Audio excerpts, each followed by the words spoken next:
ఇవాళ చర్చలో మనతో పాటు సీనియర్ రాజకీయ విశ్లేషకులు నర్రా విజయ్ గారు జాయిన్ అవుతున్నారు. అలాగే బీఆర్ఎస్ నాయకులు గోసుల శ్రీనివాస్ యాదవ్ గారు కూడా మనతో పాటు ఉన్నారు. ఇద్దరికి నమస్తే.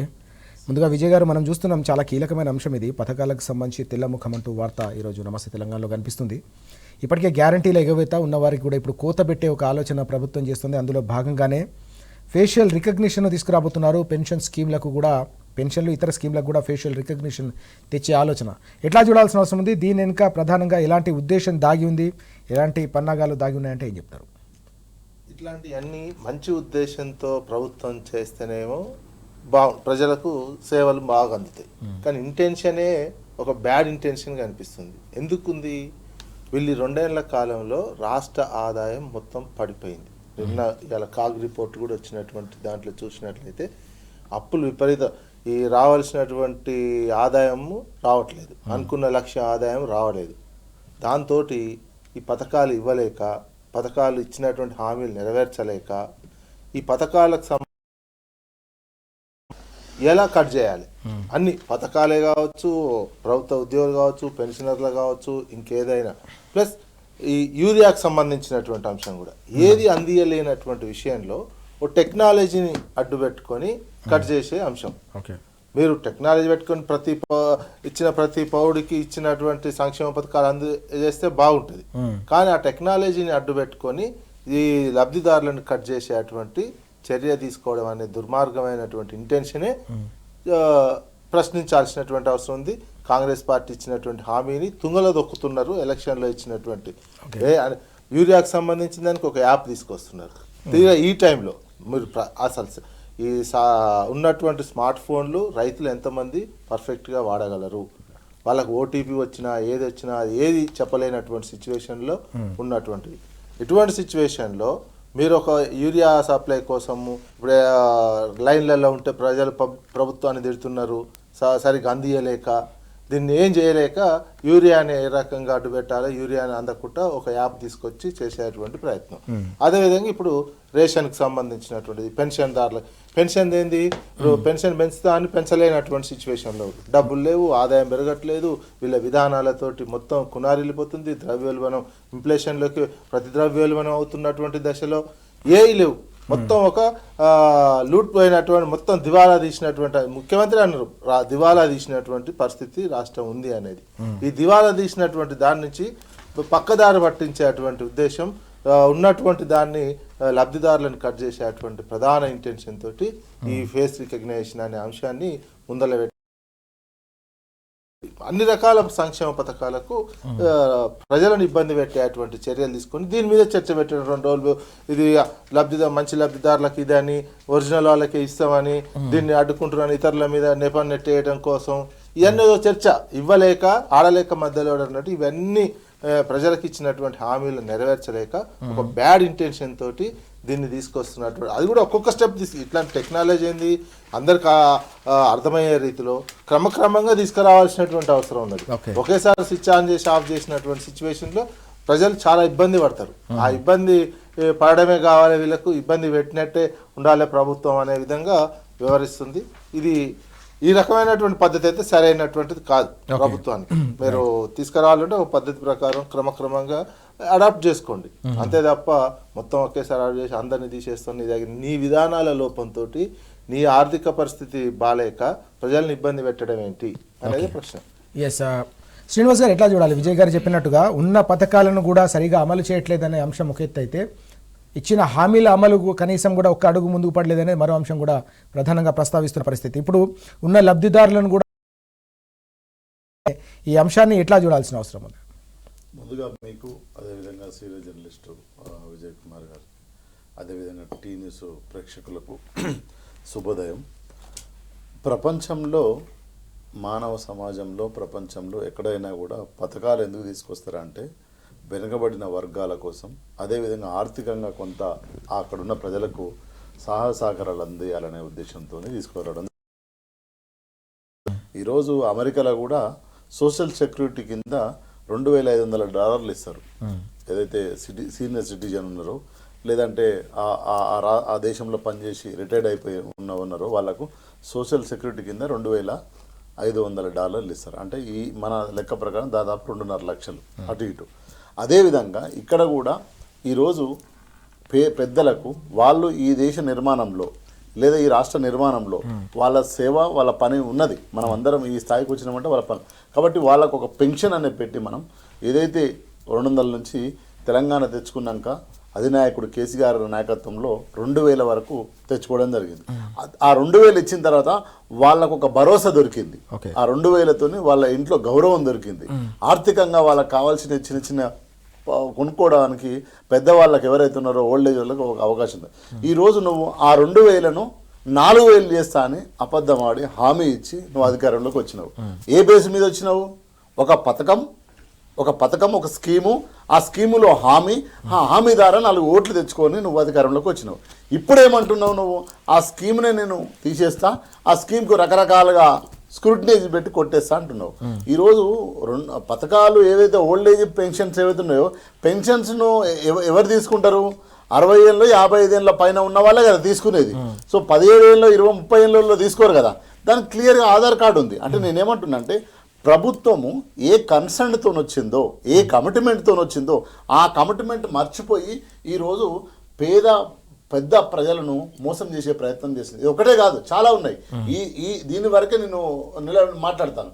ఎందుకంటే ఈరోజు ఈ ప్రాంతంలో నిర్మాణంలో ఉండి కష్టాలలో ఉండి నిలబడి ఉన్న పెద్దవాళ్ళ పెన్షన్స్ నువ్వు ఎందుకు తీసేస్తున్నావు? కాబట్టి ఇది ఒక్కటే కాదు, అన్ని గ్యారంటీ స్కీములు కూడా వాళ్ళు ఇప్పుడు ప్రతి ఆడబిడ్డకు ప్రతి అక్కకు 2500 ఇస్తా అన్నారు. అదేవిధంగా తులం బంగారం అన్నారు. అంటే నేను చెప్పుకుంటా పోతే చాలా ఉన్నాయి. వికలాంగులకు పెన్షన్లు, అదేవిధంగా వితంతువులకు పెన్షన్లు. సో ఈ పెన్షన్స్ అన్నీ నువ్వు నువ్వే చెప్పినావు కదా, నీ 6 గ్యారంటీలతో చెప్పినావు కదా. తర్వాత మీలాంటి సీనియర్ జర్నలిస్ట్ ఎవరైనా అడిగితే కూడా మేము ఆర్థికవేత్తలతో మాట్లాడినాం, చిదంబరంతో చిందించినాం, ఆర్బీఐ గవర్నర్లతో మాట్లాడాం, మాకు 100 ఏళ్ల చరిత్ర ఉంది, మేము అద్భుతంగా ఈ పథకాలను అమలు చేస్తాం. అమలు చేయడానికి డబ్బులు లేవు కదా అని మళ్ళీ అడిగారు మీలాంటి వాళ్ళు. అడిగితే డబ్బులను సృష్టిస్తామని చెప్పిండ్రు. మేము సంపదను సృష్టిస్తాం, సంపదను పెంచుతాం, సంపదను పెంచి పేద ప్రజలకు పంచుతామన్నారు. ఈరోజు 2 ఏళ్ళు అయింది. 2 ఏళ్ళు అయిపోయి మూడో సంవత్సరం నడుస్తుంది. ఈ 2000 నుంచి 4000 పెన్షన్ ఎందుకు ఇవ్వలేదు అంటే స్పష్టంగా ప్రభుత్వం చాతగాని విధానం వల్ల ఈరోజు ఈ స్క్రూటినీ వ్యవస్థ చెప్తుంది. ఇంతకుముందు పెద్దలు మంచి మాట చెప్పారు, యూరియా నువ్వు 10 ఏళ్ళ ప్రభుత్వంలో కేసీఆర్ ప్రభుత్వంలో ఏ రోజు కూడా రైతు నిలబడ్డది లేదు. టెక్నాలజీని వాడుకో. దేనికి వాడుకోవాలి? నువ్వు అభివృద్ధి వైపు వాడుకోవాలి. ఈ దేశంలో ఈ ప్రపంచంలో ఎక్కడ లేని విధంగా కేసీఆర్ గారు రైతు భరోసా అని తెచ్చిండు, రైతు బంధు అని తెచ్చిండు. రైతు బంధు అని తెచ్చి ఏవాడు నాకెటోడు లేడు, గోకెటోడు లేడు, మధ్య చెయ్యి సాపెటోడు లేడు, చెయ్యి పెట్టేటోడు లేడు. డైరెక్ట్కు రైతుకు ఈ రాష్ట్రంలో 10,000 అకౌంట్లో పడ్డాయి. ఎట్లా పడ్డాయి? అది టెక్నాలజీని వాడుకోవడం. నువ్వు నీ సమాజాన్ని అభివృద్ధి చేసుకోవడానికి టెక్నాలజీ వాడుకోవాలి తప్ప నువ్వు సమాజంలో ఉన్న వాళ్ళను సంపేయడానికి నువ్వు టెక్నాలజీని ఎట్లా వాడతావు? నువ్వు ఫేస్ రీడింగ్ పెడతావా, ఐ రీడింగ్ పెడతావా, ఏదైనా పెట్టుకో. కానీ అక్కడ ఉన్న ప్రజల ఆర్థిక పరిపాలన ఒక ధైర్యం ఉండాలి. కానీ నువ్వు వచ్చిన దాంట్లో ఏం చేస్తున్నావు? నువ్వు ఈరోజు ఎంతమంది ముసలవ్వలు ముసలయ్యలు ఆగమవుతారు? 2000 పెంచి నాకు కట్ అవుతుందంటే ఎంత బాధ ఉంటుంది? వాళ్ళకు చిన్న ఆధారం కదా. కోడలు ఈ 4000 ఇస్తే ఈ ముఖ్యమంత్రి మాట్లాడింది కదా, 4000 మేము ఇస్తే కోడలు కొడుకు నిన్ను దగ్గరుండి చదువుకుంటారు, నిన్ను అంత గౌరవం పెరుగుతుందని చెప్పిన రేవంత్ రెడ్డి ఈరోజు ఏ స్కీమ్ లేదు. అంటే నేను స్పష్టంగా ఏమంటున్నా, పరిపాలన మీద అవగాహన లేక, ప్రజల మీద కన్సర్న్ లేక, రియల్ ఎస్టేట్ దందేనే నాకు ఆయన ఎక్కడ ఉద్యమాలు చేయలే. ముఖ్యమంత్రి నేపథ్యం చూస్తే అక్కడి నుంచి ఇక్కడ దునికి ఈరోజు ముఖ్యమంత్రి అయింది తప్ప ఎక్కడ కూడా ప్రజల వైపు నుంచి ప్రజల ఉద్యమాల వైపు నుంచి పనిచేయాలి. అందు గురించే ఈరోజు గ్రామ పంచాయతీలలో కర్రు కాల్చి వాద పెట్టిండ్రు. ఏదో నెంబర్లు మార్చుకొని మేము ఎన్ని గెలిచినామని చెప్పుకుంటున్నాం. కానీ ప్రజలలో ఆ రోజు కేసీఆర్ గారి పరిపాలనలో ఎలక్షన్లు జరిగితే, గ్రామ పంచాయతీ ఎలక్షన్లు జరిగితే 80% గెలిచిందండి బీఆర్ఎస్ పార్టీ కేసీఆర్ గారి నాయకత్వంలో. అంటే అప్పుడు పథకాలు అంత అద్భుతంగా ప్రజలలోకి వెళ్ళినాయి. 85 నుంచి 90% గెలిచింది. ఈ రోజు నువ్వు ఎంత గెలిచినావు? మొత్తం కూడా నువ్వు 50% కూడా దాటలే, 50% కూడా దాట. అంటే అర్థమైంది, నువ్వు గ్రామంలో ఏ ఒక్క పథకం రాలే. మీరు బాగా ఆలోచించండి. మనం అంత గ్రామీణ నేపథ్యం నుంచి వచ్చిన వాళ్ళు గ్రామంలో కూర్చుంటే అన్న పెన్షన్ రాలేదా? అవ్వాయి అక్కలకు చెల్లెల పెన్షన్లు రాలేదా? రైతు భరోసా అన్నావు, రైతు భరోసా వల్లేదా? కౌలు రైతులు అన్నావు, కౌలు రైతు రాలేదా? కౌలు కూలీలు అన్నావు, వాళ్ళకు రాలేదా? అదేవిధంగా ఇందిరమ్మ ఇల్లు అన్నావు, ఉద్యోగాలు 2 లక్షలు ఇస్తాను సంవత్సరంలో, ఉద్యోగాలు రాలేదా పిల్లలకు? ఏమొచ్చిందన్న? వితంతువులకు పెన్షన్ ఇస్తాను, అది వచ్చిందా, అది రాలేదా? ఏం తెచ్చినావు నువ్వు? రుణమాఫీ చేయలేదా? గ్రామంలో కూర్చుంటే ఒక్క పథకం కూడా గ్రామానికి చేరలేదు. మీరు అడగండి, ఏ పథకం అన్నా గ్రామానికి చేరిన కాంగ్రెస్ పార్టీని చెప్పమనండి. ఒక్క పథకం. ఆ రోజు కేసీఆర్ గారి నాయకత్వంలో, కేసీఆర్ గారి పరిపాలనలో ప్రతి ఇంటికి ఏదో ఒక పథకం వెళ్ళింది. ఈవెన్ బీజేపీ ఇంటికి కూడా వెళ్ళింది. ఈవెన్ కాంగ్రెస్ కళ్యాణ లక్ష్యం పోయింది, బీజేపీ ఇంటికి రైతు బంధు పోయింది, రైతు భరోసా పోయింది. ఏది పోలే? వాళ్ళ అయ్యే వాళ్ళకి పింఛన్లు పోయినాయి. అది రాజకీయాలు ఎలక్షన్ల ముందు చేస్తాం. అధికారం ఇచ్చిన తర్వాత, ప్రజల సేవ చేసుకునే అవకాశం ఇచ్చిన తర్వాత, ప్రజలందరూ మన ప్రజలే కదా. ఆ విధంగా కేసీఆర్ గారు ఏ ఇంటికి కూడా ఒక్క పథకం పోదని లేదు. ప్రతి ఇంటికి ఒక పథకం వెళ్ళేది. పిరికెడు భూమి ఉంటే అన్న, ప్రపంచంలో ఎవడు ఆలోచిస్తాడన్న? పిరికెడు భూమి ఉంటే ఇన్సూరెన్స్ కట్టి రైతు ఏ విధంగా చనిపోయి, ఇన్సూరెన్స్ అంటే ఎన్ని ఉంటాయన్న క్లైమ్స్? చాలా క్లైమ్స్ ఉంటాయి. కానీ రైతుకు పిరికెడు భూమి ఉంటే, అరగుంట భూమి ఉంటే దానికి పాస్బుక్ ఇచ్చి పాస్పోర్ట్ లాగా చనిపోయే వెంటనే 5 లక్షల రూపాయలు, ఎవ్వరికి సంబంధం లేదు, ఏ లీడర్కి సంబంధం లేదు, డైరెక్ట్ ఆ ఇంటికి వచ్చి 5 లక్షల చెక్ ఇచ్చింది. ఎంత ధైర్యం ఆ కుటుంబానికి, ఎంత ధైర్యం! కౌలు కూలీలు వాళ్ళు, రైతు కూలీలు వాళ్ళు. ఒక గుంట భూమి ఉంటే, గుంట అంటే గుంట, 120 గజాల భూమి ఉంటే నీకు రైతు బీమా వర్తించింది. ఈరోజు ఏది రైతు బీమా అంటే? నేనేమంటున్నా, ప్రభుత్వము, నాయకుడు ప్రజల పక్షానుండి, ప్రజల అది అభివృద్ధి కోసము వాళ్ళకు ధైర్యంగా ఓ భరోసా ఉండాలి. నువ్వు వచ్చి ఏం చేసినావు? పేదవాడి ఇంటి మీద, ఒక్క నిమిషం, పేదవాడి ఇంటి మీద బుల్డోజర్ తీసుకుపోయినావు. లగాచర్ల బిడ్డలకు, లంబాడి బిడ్డలు నీకు ఓట్లేసి, మా తల్లులు అయితే నువ్వు బేడీలేసి జైల్లో పెట్టినావు, సంగారెడ్డి జైల్లో. అందుగురించే నీ గ్రామంలో కర్రు కాల్చి వాత పెట్టిరు కాంగ్రెస్.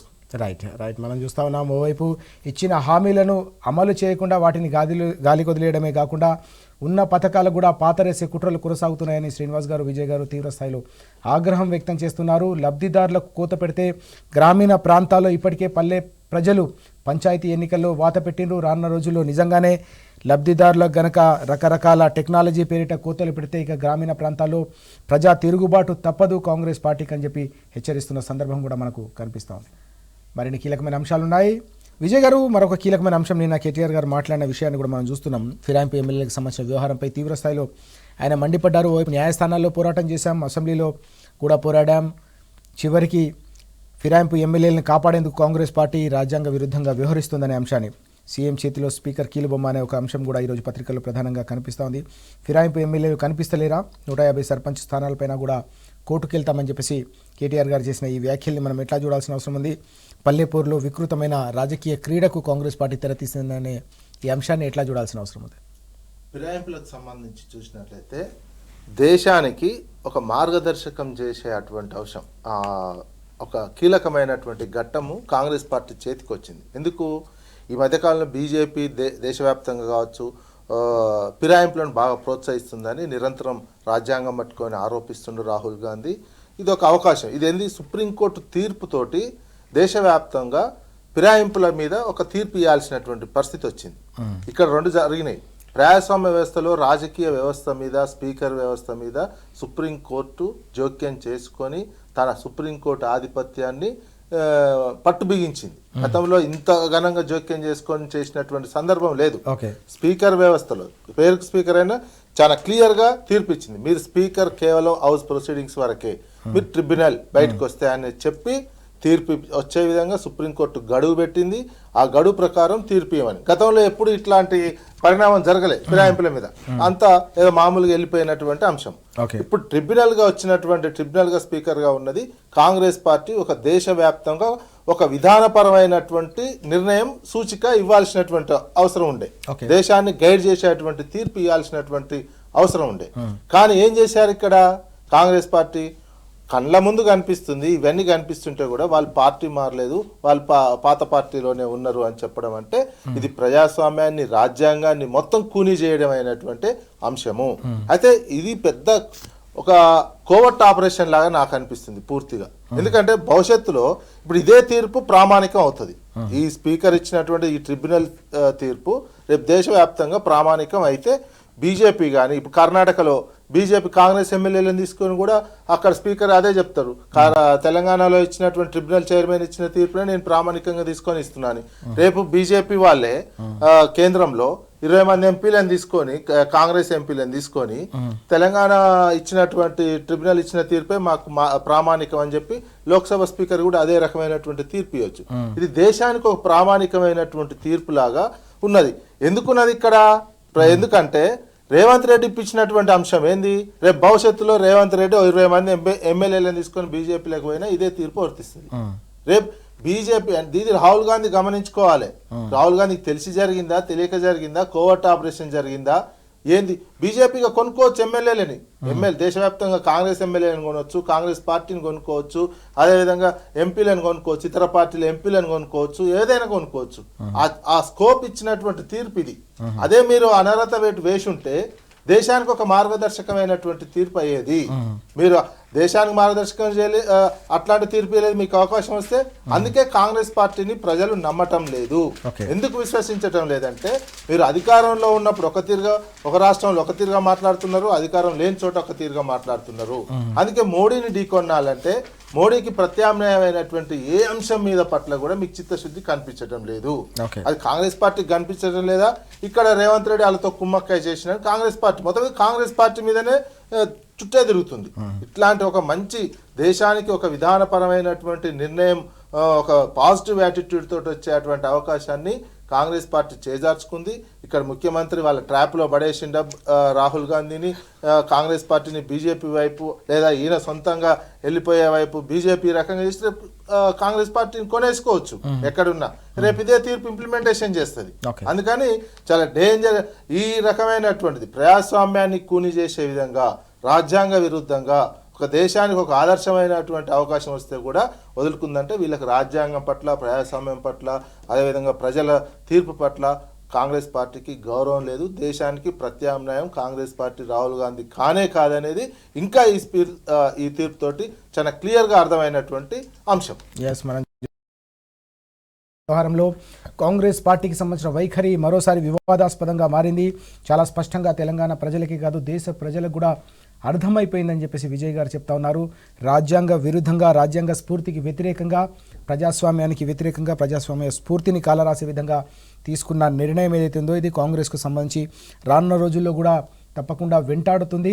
ఇలాంటి అప్రజాస్వామికమైన చర్యలను తెలంగాణ ప్రజలే కాదు, దేశ ప్రజలు కూడా ఎట్టి పరిస్థితుల్లో ఉపేక్షించారని చెప్పి విజయ్ గారు చెప్తున్న అంశాన్ని మనం ఇప్పటివరకు చూసాం. శ్రీనివాస్ గారు, ఎట్లా చూడాలి ఫిరాయింపు ఎమ్మెల్యేలకు సంబంధించిన వ్యవహారం? మనం చూసాం బీఆర్ఎస్ పార్టీ వైపు ప్రజాక్షేత్రంలో పోరాటం చేసింది, దాని తర్వాత అసెంబ్లీలో చివరికి న్యాయస్థానాల్లో కూడా పోరాటం చేసిన సందర్భం. దీనిపై వచ్చిన తీర్పును తీవ్రస్థాయిలో కేటీఆర్ గారు తప్పుపట్టిన అంశం కూడా మనం చూస్తూ ఉన్నాం. పెద్ద ఎత్తున రాజ్యాంగ వ్యతిరేకంగా, ప్రజాస్వామ్యానికి ఖూనీ చేసే విధంగా కాంగ్రెస్ పార్టీ వ్యవహరిస్తుందని కేటీఆర్ గారు చేసిన ఈ అంశాన్ని ఎట్లా చూడాలి మనం? ఏంటంటే ఇక్కడ కాంగ్రెస్ పార్టీ అంటేనే ప్రజాస్వామ్యం, ప్రజాస్వామ్యం అంటేనే కాంగ్రెస్ అని చెప్పుకుంటుంటుంది ఒకటి. ఇక్కడ మన రాష్ట్రానికి వచ్చేసరికి దొంగ అని అరుస్తున్నాడు, దొంగ అని అరుస్తున్నాడు. ఎందుకు అంటున్నంటే ఈరోజు దేశంలో ఆ పార్టీ పార్లమెంటు నాయకుడు రాహుల్ గాంధీ, ఆ పార్టీ ప్రెసిడెంట్ దాదాపు 80 ఏళ్ళు పైగా ఉన్న ఖార్గే గారు, కాంగ్రెస్ ఉద్దండులు రాజ్యాంగాన్ని పట్టుకొని ఏం చెప్తారంటే సేవ్ డెమోక్రసీ అంటున్నారు. ఏమంటున్నానా? సేవ్ డెమోక్రసీ అంటారు. రాజ్యాంగాన్ని పరిరక్షించండి అన్ని రాష్ట్రాలలో తిరుగుతూ మీటింగ్లు పెట్టి మొత్తుకుంటున్నారు. మరి మన రాష్ట్రం కూడా వస్తే అయిపోతుంది కదా.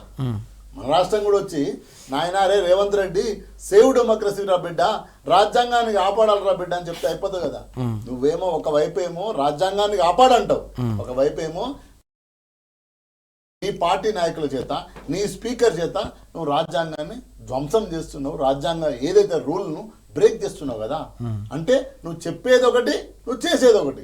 ఇంకోటి ఓట్ చోరీ అని బీహార్లో పోయి ఒర్రిండు, ఓట్ చోరీ అని ఢిల్లీలో పోయి ఉండు.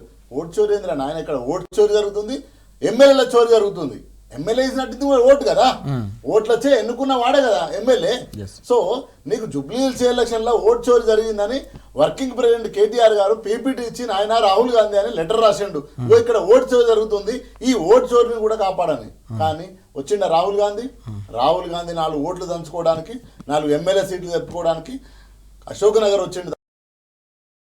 అందరు వచ్చి తీర్మానాల మీద డిక్లరేషన్లు చేసిన తప్ప వాళ్ళ కష్టాలలో ఎప్పుడు రాలే. అంటే నేను ఎందుకు చెప్తున్నా అంటే ఒకవైపు కాంగ్రెస్ పార్టీ రాజ్యాంగాన్ని కాపాడమంటుంది, కాన్స్టిట్యూషన్ కాపాడమని అడుగుతుంది కేంద్ర ప్రభుత్వాన్ని. కానీ నువ్వేం చేస్తున్నావు? ఇక్కడ ఎమ్మెల్యేలు నిస్సిగ్గుగా నిర్లజ్జగా వాళ్ళు పార్టీ మారి మా బీఫామ్ మీద గెలిచి మా కారు గుర్తు మీద ఓటేసి మా అధినాయకుడు ఇచ్చిన హామీల మీద ఓటేసి వాళ్ళు లోపలికి తీసుకొని నువ్వు మా పార్టీలో చేరలేదు. బాజాప్తుగా కడియం శ్రీగారు చెప్పిండు కదా, నేను బీఆర్ కాంగ్రెస్ లో చేరినని. వాళ్ళ బిడ్డ దగ్గరికి పోయి నీ దగ్గరకు వచ్చి నువ్వు బీఫామ్ ఇచ్చినావు కదా. ఆ పక్కన దానం నాగేంద్ర అనే వ్యక్తి ఈ బీఫామ్ మీద గెలిచి నీ బీఫామ్ మీద పార్లమెంట్ పోటీ చేసిండు కదా. ఇంతకంటే సాక్ష్యం ఏముంటది? కండువాలు కప్పుకున్నది కండువాలు కాదు, దేవుని కండువాలు. దేవుని ఎందుకు ఆగం చేస్తారు? దేవుని అనవసరంగా దీంట్లో కూస్తారు. అంటే స్పష్టంగా రేవంత్ రెడ్డి ఎట్లా వస్తుందంటే ఏదైతే ఆయన గతంలో ఓటుకు చోరీ నోటులో దొరికిండో ఆయన చేసిన పని అది కదా. సో ఈరోజు ఎమ్మెల్యేల చోరీ చేస్తుండే. ఇదంతా తెలంగాణ సమాజం గుర్తిస్తుంది, ఇది అబ్జర్వ్ చేస్తుంది, చూస్తుంది. సో నేను ఎందుకంటున్నానంటే మీరు చెప్పి మీరే అబద్ధం ఆడితే ఎట్లా? మీరు ఒకవైపు ఒక పాట, ఇంకోవైపు ఇంకో పాట. అందు గురించే అల్టిమేట్ గా కోర్టే మనకు దిక్కు, కోర్టే తల్లి. ఇప్పుడు తల్లి దగ్గర మనం నిర్ణయం ఉంది. ఆమె మనసుతో ఆలోచించి నీ రూల్స్ కాదు నీ అవన్నీ పక్కన పెట్టి నిన్నగాక మొన్న బెంగాల్లో తీర్పు ఇచ్చింది. అక్కడ తల్లి ఏమన్నది? బెంగాల్ తల్లి, నాయన నువ్వు తప్పు చేసినవురా బిడ్డ అని కొట్టేసింది. మళ్ళీ ఏం చేసారు? నువ్వు రాని చెప్పినావని మళ్ళీ ఢిల్లీకి పోయినరు. సో నేనేమంటున్నా, ఈ రోజు ఈ రాష్ట్రంలో దేశంలో రెండు జాతీయ పార్టీలు ధ్వంసం చేసి మింగాలనే కుట్ర చేస్తున్నారు. ఎక్కడ కూడా ప్రాంతీయ పార్టీ ఉండదు. ప్రాంతీయ పార్టీ ఉంటే ఈ జాతీయ పార్టీల మనుగడ సాగదు. అందులో భాగంగానే ఎమ్మెల్యేలను కొనుగోలు చేస్తున్నది. ఇది కాంగ్రెస్ ఇక్కడ స్పష్టంగా బీఆర్ఎస్ ఎమ్మెల్యేలు తీసుకుంటున్నది. ఇదంతా సమాజం అబ్జర్వ్ చేస్తుంది, చూస్తుంది. కాబట్టి ఇప్పటికైనా మీరు న్యాయం వైపు నిలబడాలి. కానీ రాహుల్ గాంధీ అన్యాయం వైపు నిలబడి మాట్లాడితే ఎట్లా? మీకు నైతిక హక్కే లేదు. సేవ్ డెమోక్రసీ అనే నైతిక హక్కు లేదు. ఓట్ చోరీ జరుగుతుంది బీజేపీ అనే హక్కే లేదు. నువ్వే చేస్తున్నావు కదా. నువ్వు చేసేదే దొంగ పని, నువ్వు చేసేదే లంగ పని. మళ్ళీ నువ్వు వచ్చి ఇక్కడ సత్యపూసలెక్క మాట్లాడితే ఎట్లా? కాబట్టి ఇప్పటికైనా స్పీకర్ అంటే ఏంటండి? అందరి హౌస్ లో ఈజ్ ఫాదర్ ఆఫ్ స్పీకర్. అంటే అందరికి, ఈవెన్ ముఖ్యమంత్రి కూడా స్పీకర్ వచ్చినప్పుడు లేచి నిలబడతాడు, ఈ రెస్పెక్టెడ్. అట్లాంటి స్పీకర్ కూడా ఈరోజు ఇంత అన్యాయంగా తీర్పిస్తే ఎట్లా? ఎవరు కాపాడాలి? సభానాయకుల హక్కులు కాపాడేది ఎవరు? సభానాయకులు ఎవరు? ప్రజలు ఎన్నుకున్న వాళ్ళు కదా. ప్రజలు ఎన్నుకున్న వాళ్ళు సభకు వచ్చి సభా హక్కులను, సభానాయకుల హక్కులను ఎవరు కాపాడాలి? స్పీకర్ మాట్లాడాలి. స్పీకర్ కూడా వీళ్ళు పార్టీలో చేరలేదని చెప్తే ఎట్లా? వాళ్ళే చెప్పారు పార్టీలో చేరినామని. అంటే స్పష్టంగా రాజ్యాంగాన్ని కూని చేస్తున్నారు, క్యారెక్టర్లను ధ్వంసం చేస్తున్నారు. రేవంత్ రెడ్డి ఇంకోటి చేస్తున్నాడు. నిన్న కేటీఆర్ గారు వర్కింగ్ ప్రెసిడెంట్ అద్భుతంగా చెప్పిండు. 80 పైన ఏళ్ళు ఉన్న పోచారం శ్రీనివాసరెడ్డి క్యారెక్టర్ని కూడా ధ్వంసం చేసి లోపలికి తీసుకొని ఏం పోయే కాలం నీకేం తక్కువ చేసిండు? ఇక్కడ కేసీఆర్ గారు అద్భుతమైన అవకాశం ఇచ్చిండు, రైతులకు సేవ చేసే అవకాశం ఇచ్చిండు, నువ్వు రైతు బిడ్డమనే అవకాశం ఇచ్చిండు, కడియం సేరికి డిప్యూటీ సీఎం ఇచ్చిండు. ఇంకేం కావాలి మీకు? అంత గౌరవం ఇచ్చి అంత మిమ్మల్ని పెంచితే మీరు ఈరోజు మీ గౌరవం సమాజంలో ఏమున్నది? పిరికడు పైసల కోసం పోయినరా? పిరికడు అధికారం కోసం పోయినరా? మీరు ఏ అధికారం కోసం పోయినరు? ఏ పైసల కోసం పోయినరు? కాబట్టి స్పష్టంగా తెలంగాణ సమాజం కడియం శ్రీగారిని ఎక్కడ కూడా ఇష్టపడతలేదు, అగ్లీగా అవమానంగా చూస్తున్నది. అదేవిధంగా పోచారం శ్రీనివాసరెడ్డిని చూస్తున్నది. అంత పెద్ద మనిషి వయసులో ఎంత గౌరవం ఇచ్చిండు కేసీఆర్ గారు. సీనన్న ఈ పథకం ఎట్లా చేద్దామని చెప్పిండు. యూరియాకి ఎంత కావాలో సీనన్న అడిగి యూరియాని ముందు తీసుకొచ్చే పెట్టిండు. అంత గౌరవం ఇచ్చిన వ్యక్తులకు ఈరోజు ఏమైపోయింది వాళ్ళ పరిస్థితి. కాబట్టి నేనేమంటున్నా, కాంగ్రెస్ పార్టీ ఇప్పటికైనా కాన్స్టిట్యూషన్ కాపాడాలి, రాజ్యాంగాన్ని కాపాడాలని దేశంలో చెప్తుంది కదా, అది రాష్ట్రంలో కూడా చేయాలి. రాష్ట్రంలో కూడా క్యాంపెయిన్ చేయాలి. నీ రేవంత్ రెడ్డి ఓటుకు నోటుకు అలవాటు పడి ఎత్తుకపోయిన రేవంత్ రెడ్డికి మీరు ట్రైనింగ్ ఇవ్వండి. మీ వార్ రూమ్ లో పిలుచుకొని ట్రైనింగ్ ఇచ్చి ఇట్లా కాదు నాయన పరిపాలన ఇట్లా చేయరా నాయన, ఎమ్మెల్యేను కొనకు, ఎమ్మెల్యేను ఎత్తుకరాకు అని చెప్పమని రాహుల్ గాంధీ ట్రైనింగ్ ఇవ్వాలి. లేని పక్షంలో తెలంగాణ సమాజం తగిన సమయంలో ఇప్పుడు రమ్మనండి, రేపు ఎల్లుండి నోటిఫికేషన్ ఏమంటే తమ్ముంటే జడ్పీటీసీ ఈసారి బీ ఫార్ముల మీద పోతే వాళ్లకు ప్రజా కోర్టులో శిక్ష కాదు ఉరి శిక్ష తప్పదు. కాంగ్రెస్ పార్టీ ఉరి శిక్షనే. రమ్మనండి. ఎందుకంటే నేను అసెంబ్లీలో చర్చిస్తాను. అసెంబ్లీలో చర్చించేది నీకు ఓట్లు కావాలి కదా. జడ్పీటీసీ ఎంపీటీసీ బీ ఫార్ముల మీద పోతాం. ఇక రేపు పెట్టు, ఎల్లుండి నోటిఫికేషన్ ఇయ్యి. దమ్ముంటే చర్చించేదేముందిగా? ఎలక్షన్ పోవడానికి చర్చించేది ఉంది. ఇప్పటికే లేట్ అయిపోయింది కదా. గో ప్రజాకోర్టులో కాంగ్రెస్ పార్టీకి ఉరిశిక్ష, రేపు ప్రజాకోర్టులో గ్రామాలలో ఉరిశిక్ష తప్పుతుంది. ఆల్రెడీ ఇప్పుడు కర్రు కాల్చి వాత పెట్టిర్రు, రేపు ఉరిస్తంభం ఎక్కిస్తారు కాంగ్రెస్ పార్టీని తెలంగాణ పల్లెలలో. విజయ్ గారు, శ్రీనివాస్ గారు చెప్పినట్టుగా ప్రాదేశిక ఎన్నికలకు సంబంధించిన అంశం కూడా పంచాయతీ ఎన్నికల తర్వాత అవి ఎప్పుడు నిర్వహిస్తారని చెప్పేసి అందరూ ఎదురు చూస్తున్న ఈ తరుణంలో ఈ పత్రికల్లో మనం చూస్తా ఉన్నాం 6 నెలలు బ్రేక్ వేసే అవకాశం ఉంది. పంచాయతీ ఎన్నికల్లో పూర్తిగా కాంగ్రెస్కు అధికార పార్టీకి ప్రతికూల ఫలితాలు వచ్చిన నేపథ్యంలోనే కాంగ్రెస్ పార్టీ పునరాలోచనలో పడిందనే అంశం మనం చూస్తూ ఉన్నాం. ఎట్లా చూడాలి, దీని ఇంపాక్ట్ ఎట్లా ఉండే అవకాశం కనిపిస్తుంది, ప్రభుత్వానికి సంబంధించిన ఆలోచన ఎట్లా అర్థం చేసుకోవాలి? ముఖ్యమంత్రి గారు నిన్న ప్రెస్ కాన్ఫరెన్స్లో చెప్పారు కదా, ఈ నెక్స్ట్ ఎంపీటీసీ జెడ్పీటీసీ ఎలక్షన్లు ఎప్పుడు పెడతారు అని. అంటే అసెంబ్లీలో చర్చించి రిజర్వేషన్లపై ఏంటో మళ్ళా నిర్ణయం తీసుకున్న తర్వాత అన్నారు. అందుకని 6 నెలలు అయిపోతాయి. ఎందుకంటే అసెంబ్లీ ఇప్పటింతలో పెట్టారు, బడ్జెట్ సమావేశాలే పెడతారు, ఇక ఫిబ్రవరిలో పెడతారు. పెడితే ఫిబ్రవరిలో మాట్లాడి చర్చించి అయిన తర్వాత మార్చి అయిపోతుంది. బడ్జెట్ అయిన తర్వాత అప్పుడు మళ్ళీ ఏ పెట్టాలా వద్దా అనేది డిసిషన్ తీసుకుని మళ్ళీ క్యాబినెట్కి పోయి ఇంత అయ్యేసరికి 6 నెలలు ఈజీగా అవుతుంది. 6 నెలల వరకు కూడా పెడతారా లేదా తెలియదు. ఎందుకంటే వీళ్ళ పర్పస్ నెరవేరింది. ఒక గవర్నమెంట్ ప్రకారం ఏంటంటే సర్పంచ్ ఎలక్షన్స్ పెట్టారు, పెట్టి 15th ఫైనాన్స్ కమిషన్ డబ్బులు 2 సంవత్సరాలు వచ్చేది ఉంది కదా, అవి సర్పంచ్లు చూపించినందుకు ఆ నిధులు వచ్చే అవకాశం ఉంటుంది. ఇప్పుడు ఎంపీటీసీ జడ్పీటీసీ చూపిస్తే డబ్బులు అవసరం లేదు. రాజకీయంగా వీళ్ళకి సర్పంచ్ల దగ్గరనే కొంచెం ఇబ్బందికరమైనటువంటి ఫలితాలు వచ్చినాయి. దాంతో ఎంపీటీసీ జడ్పీటీసీ రాజకీయంగా పార్టీ గుర్తుతోటి ఉంటుంది. మరింత ఇబ్బందికరమైనటువంటి పరిస్థితి వస్తే రాజకీయంగా పూర్తిగా ఇబ్బంది అవుతుంది అని చెప్పి క్రమంగా వాయిదా వేసినటువంటిదే కనిపిస్తుంది. కాంగ్రెస్ పార్టీ ఎప్పుడున్న అధికారంలో ఉన్నా, మనం ఉమ్మడి ఆంధ్రప్రదేశ్ నుంచి ఇప్పటి వరకు చూసుకున్నా, స్థానిక సంస్థలకు ఎప్పుడు రైట్ టైంలో అనుకున్న సమయానికి ఎన్నికలు పెట్టినటువంటిది లేదు. ఎప్పుడు వాయిదాలు వేస్తూ, ఎప్పుడు కోర్టుల ద్వారా చెప్పించుకొని, అసలు జరపకుండా కూడా ఎలక్షన్ 5 సంవత్సరాలు జరపకుండా కూడా ఉన్నటువంటి రోజులు ఉన్నాయి. స్థానిక సంస్థల పట్ల, అధికారాల పట్ల అంత చిత్తశుద్ధి ఉంది కాంగ్రెస్ పార్టీకి. ఎక్కడ సరైనటువంటి చిత్తశుద్ధి కాంగ్రెస్ పార్టీకి చరిత్ర చూసినా లేదు. ఇప్పుడు కూడా అదే ఇప్పుడు ఆ నిబంధన పెట్టిరు కాబట్టి నిధులు రావాలంటే గ్రామీణ ప్రాంతాలకి సర్పంచ్ల ఎలక్షన్లు ఉండాలని నిబంధన ఉంది కాబట్టి మాత్రం సర్పంచ్ ఎలక్షన్ జరిగినాయి. లేకపోతే అవి కూడా జరగకపోయాయి. ఇప్పుడు సర్పంచ్ ఎలక్షన్ లో 17% బీసీలకు రిజర్వేషన్ ఇచ్చారు. ఇప్పుడు బీసీలకు రిజర్వ్ 42% విషయం తేల్చలేకపోతున్నారు, వాళ్ళు ఇవ్వలేకపోతున్నారు, వాళ్ళు హామీ ఇచ్చినటువంటిది. దాంతో ఎలక్షన్ లో అది చాలా కీలకమైనటువంటి అంశంగా మారుతుంది అనేది ఉంటున్నటువంటి నేపథ్యంలో ఇక ఎంపీటీసీ జడ్పీటీసీ పార్టీ గుర్తులతో జరిగేటువంటి ఎలక్షన్లను ఎందుకు పెట్టుకోవాలి అని చెప్పి పోస్ట్ పోన్ చేస్తున్నటువంటిది కనిపిస్తుంది. నెక్స్ట్ మున్సిపల్ ఎలక్షన్లు కూడా ఏ రకంగా ఉంటుందో చూడాల్సినటువంటి. మున్సిపల్ ఎలక్షన్ కూడా అదే సిచ్యువేషన్ 6 నెలల తర్వాతనే జరిగే అవకాశం ఉంది ఒకవేళ జరపాలనుకుంటే. దానికి మున్సిపల్ ఎలక్షన్లకు ఏమైనా నిధులు ఎన్నికలు పెడితేనే నిధులు వచ్చే అంశం 15th ఫైనాన్స్ కమిషన్ కూడా ఉన్నటువంటి నేపథ్యంలో మున్సిపాలిటీలు పెడతారు, కార్పొరేషన్లు ఏం చేస్తారో చూడాలి. హైదరాబాద్ డివిజన్ పెద్ద ఎత్తున వివాదాస్పదం అవుతున్నటువంటిది. మొత్తం మీద రాజకీయ కోణమే చూసుకుంటున్నారు. రాజకీయంగా పర్సనల్ గా లాభం ఏంటి అనేది ప్రధానమైనటువంటి క్రైటీరియా అయింది తప్ప జనం కోణంలో ఎలక్షన్లు జరపాలి, స్థానిక సంస్థల బలోపేతానికి జరపాలనేటువంటి కాన్సెప్ట్ మాత్రం కాంగ్రెస్ పార్టీకి ఎప్పుడు లేదు. ఇప్పుడు మరింత దిగజారిపోయింది. ఇది ఎట్లా జరుగుతుందంటే కాంగ్రెస్ పార్టీ చూసినట్లయితే సగం కాంగ్రెస్ చేస్తుంది, సగం బీజేపీ చేస్తుంది పరిపాలన అన్నట్టే ఉన్నది తెలంగాణలో పూర్తి స్థాయిలో.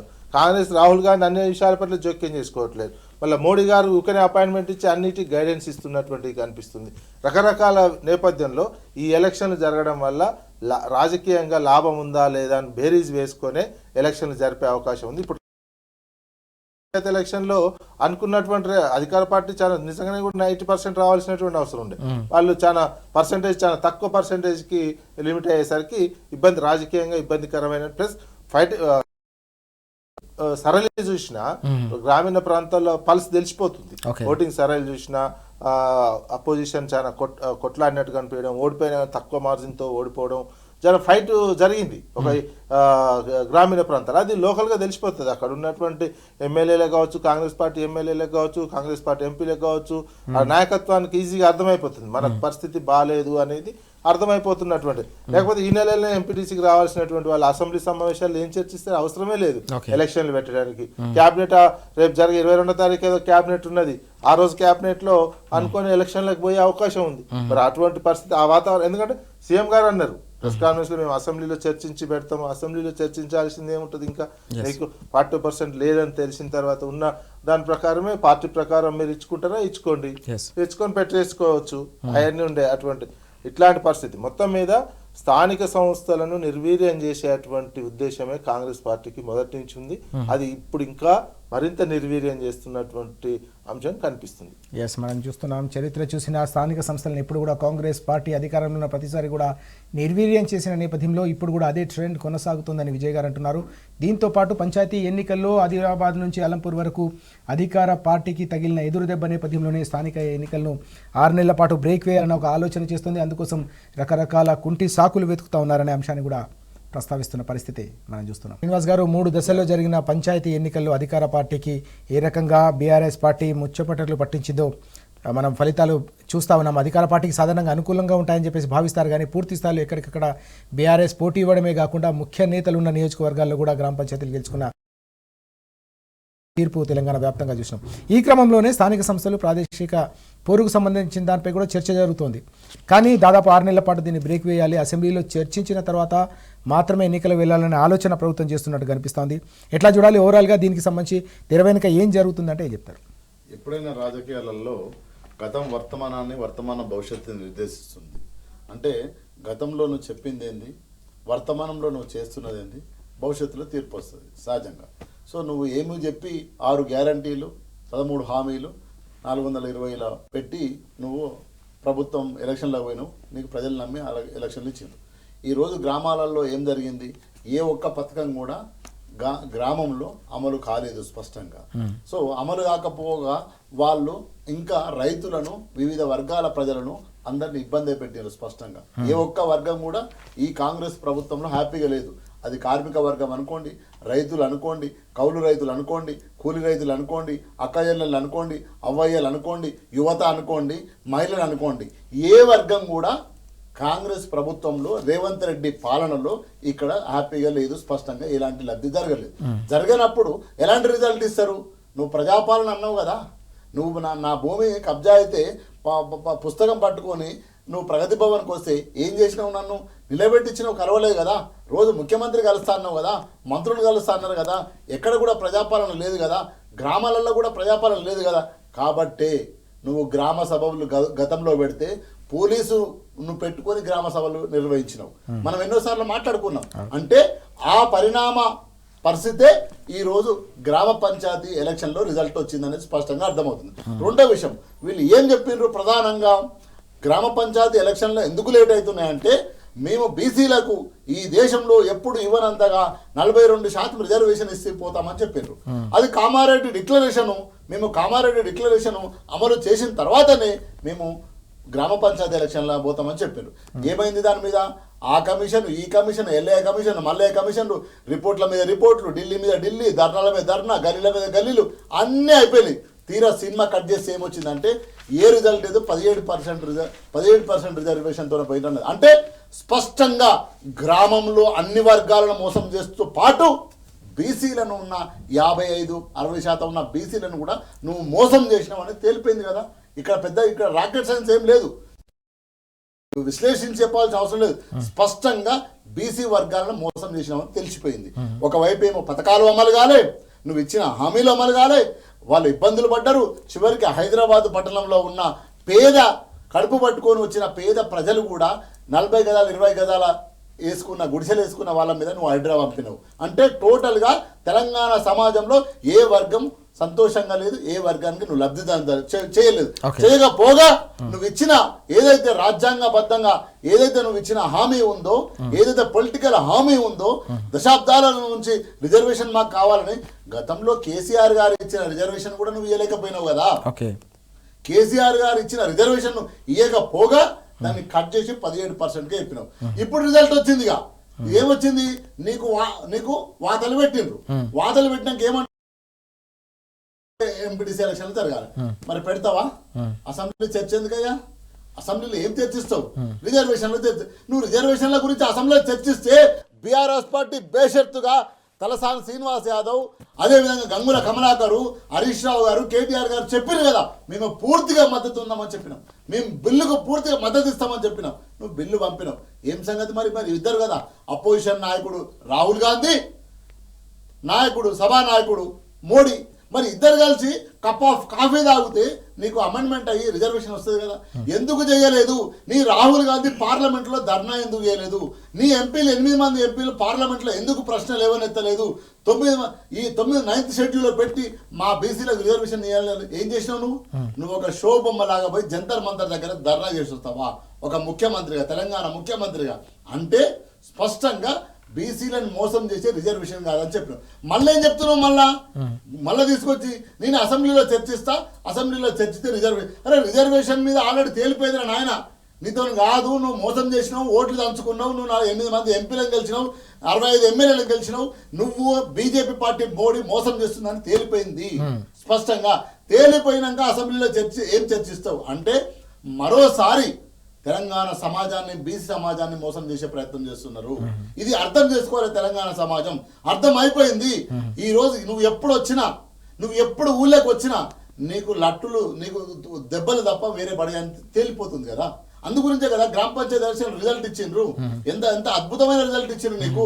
నువ్వు ఎక్కడ లేవనిచ్చిండ్రు. ఎందుకంటే ఒక మాట, గతంలో బీఆర్ఎస్ పార్టీ పరిపాలన చేసినప్పుడు 85 నుంచి 95% గెలిచిన చరిత్ర బీఆర్ఎస్ పార్టీకి ఉంది కదా.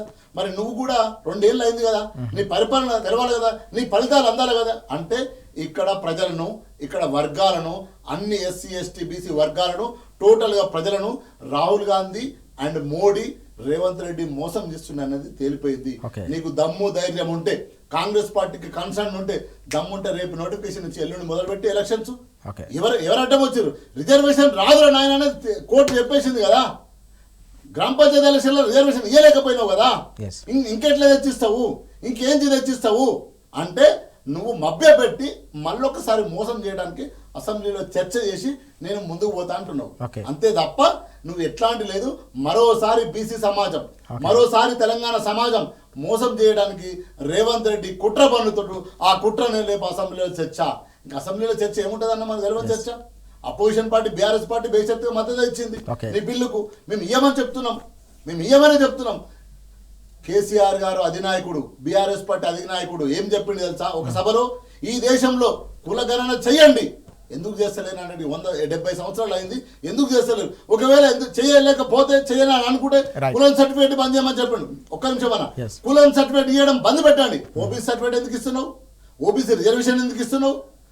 కులం సర్టిఫికేట్ ఎందుకు ఇస్తున్నావు? బంద్ పెట్టు. అవసరమే లేదు. నువ్వు లెక్క చెప్పనప్పుడు నువ్వు సర్టిఫికేట్లు ఎందుకు ఇస్తున్నావు నాకు? అంతే కదా. పొలిటికల్ క్వశ్చన్ రేజ్ చేసిండు, పొలిటికల్ లైన్ క్రియేట్ చేసిండు కేసీఆర్ గారు. చేస్తే కులగణన చెయ్యి ఈ దేశంలో, లేదంటే కులం సర్టిఫికేట్లు, ఓబీసీ సర్టిఫికేట్లు, క్యాస్ట్ సర్టిఫికేట్లు బంద్ పెట్టు అని కేసీఆర్ గారు మొట్టమొదటిసారి దేశంలో ప్రశ్నలు ఎవరెత్తాడు. ఇప్పటివరకు సమాధానం లేదు. 70 ఏళ్ళు పరిపాలించారు ఇది 2 జాతీయ పార్టీలు. దమ్ముంటే లెక్కలు చేయండి. కాబట్టి రేవంత్ రెడ్డి ఈ తెలంగాణ సమాజాన్ని, బీసీ సమాజాన్ని మరోసారి మోసం చేయడం కోసమే అసెంబ్లీ చర్చ.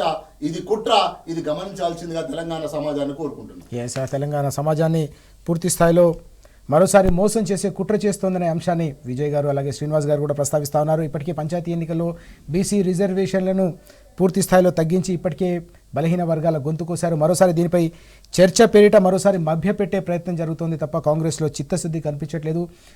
కేంద్ర ప్రభుత్వం అలాగే కాంగ్రెస్ పార్టీ 2 కలిసి కూర్చుంటే ఈ సమస్యను కేవలం నిమిషంలో పరిష్కరించే అవకాశం ఉన్నప్పటికీ కూడా ఆ చిత్తశుద్ధి 2 ఢిల్లీ పార్టీల్లో కూడా కనిపించట్లేదు. కాబట్టి సమస్య పరిష్కారం కావట్లేదు అనే అంశాన్ని కూడా శ్రీనివాస్ గారు చెప్తున్న విషయాన్ని మనం చూస్తూ ఉన్నాం. విజయ్ గారు, మరొక కీలకమైన అంశం, తెలంగాణ ఉద్యమం జరిగిందే నీళ్ల కోసం. రైతులను దశాబ్దాల పాటు దగా చేసిన అంశంపై పూర్తి స్థాయిలో జరిగిన పోరాటంతో తెలంగాణ సాధించుకున్నాం. ఈ క్రమంలోనే ఈ నీళ్లకు సంబంధించి అన్నిటికంటే ముఖ్యంగా ఇప్పటికే కృష్ణకు సంబంధించిన దాంట్లో తీవ్ర స్థాయిలో నష్టం జరుగుతున్న పరిస్థితి, ఇటు గోదావరికి సంబంధించిన నీళ్లను కూడా పూర్తిగా తన్నుకుపోయే ఒక కుట్రలు జరుగుతున్నాయనే అంశం, పక్క రాష్ట్రానికి సంబంధించిన ప్రభుత్వంతో పాటు కేంద్ర ప్రభుత్వం కూడా అందుకు సహకరిస్తుందనే అంశం మనం చూస్తున్నాం.